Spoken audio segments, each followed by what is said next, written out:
Mercy really steps up in this book. In the last book, she did save the day, but she kind of did it because she accidentally stumbled into saving the day.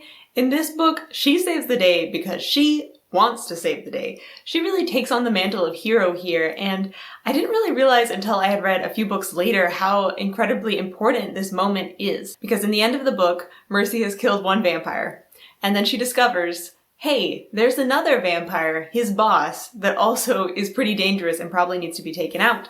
And this is where Mercy decides to not just save the day, but to actively become a vampire slayer, which is just total boss. Good job, Mercy. And the moment where she was struggling within herself, like, do I have the right to go hunt down this person who has hurt lots of people, but isn't, like, attacking me directly, and isn't this kind of murder, but they're kind of already dead because it's a vampire?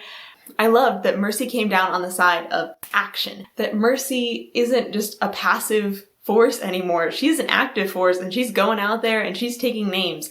And I'm really excited for where the series is going. Mercy is going into the active superhero role instead of, oh, I accidentally stumbled on this bad guy and like, whoops, I defeated him.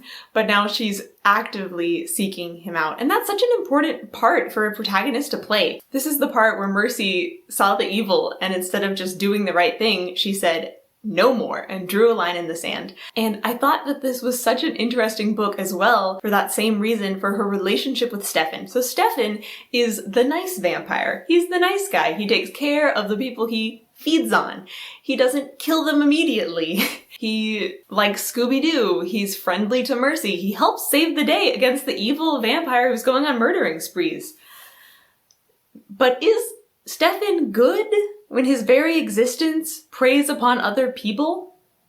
And this is a question that Mercy in her head knows. Mercy says several times, all vampires are evil, including Stefan.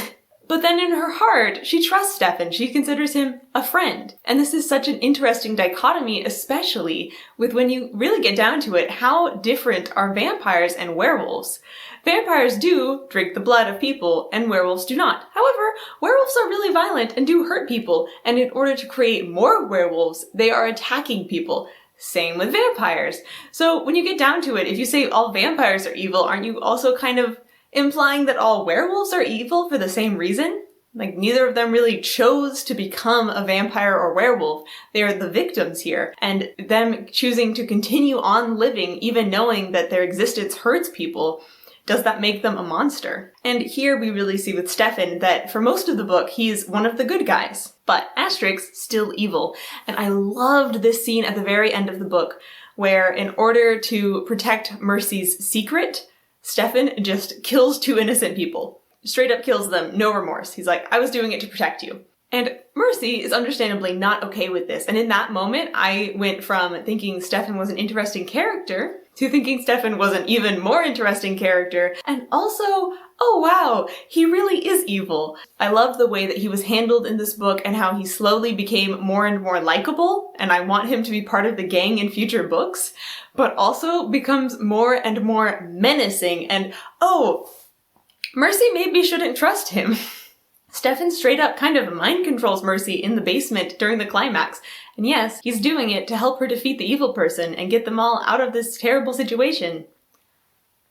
But he still did it. And it's pretty obvious that Stefan has a crush on Mercy at this point, and I hope that she never chooses him. I would not be opposed to him being part of the love triangle drama. I would be opposed to them getting together, because yuck, he's a vampire, and not like a good vampire. He's the corpse kind of vampire, and he's super old and creepy, and don't trust him. But he's a great addition to the story. I absolutely love Stefan.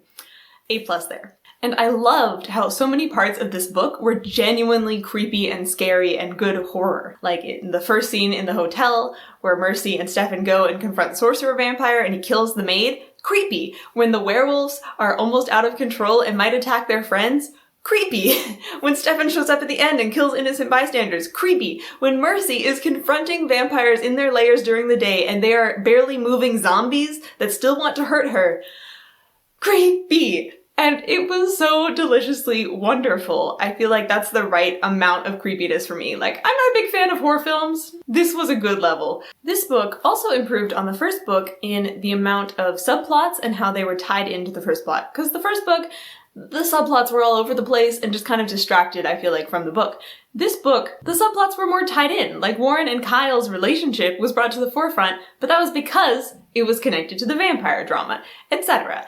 I feel like the only plotline that I felt was kind of out there was the one with Tom Black, the reporter, who's trying to interrogate Mercy to see about the character of her boyfriend, the werewolf, kind of. Yeah, it didn't really fit in with the rest of the plot. It did have a good moment with Honey, which I liked. But yeah, it didn't really have much to do with the vampire plot. I assume that this is connecting to the other spin-off series. It was interesting and good, but looking back, I think the book would have been stronger without it and just given a different way for Honey and Mercy to bond instead of over this reporter guy. This book's structure was a little interesting too, in that it had such a big falling action, because the climax is undeniably in the basement when they're facing off against the evil wizard sorcerer. This is where the book has been building for the entire book. But then after that, Mercy still has to go, wait, what about his boss? And go hunt down the boss by himself, and that entire passage was just like the falling action, and there was such rich character development in that passage where she decides to be a vampire slayer. And honestly, that was really refreshing. I wish that more books had such long, interesting falling action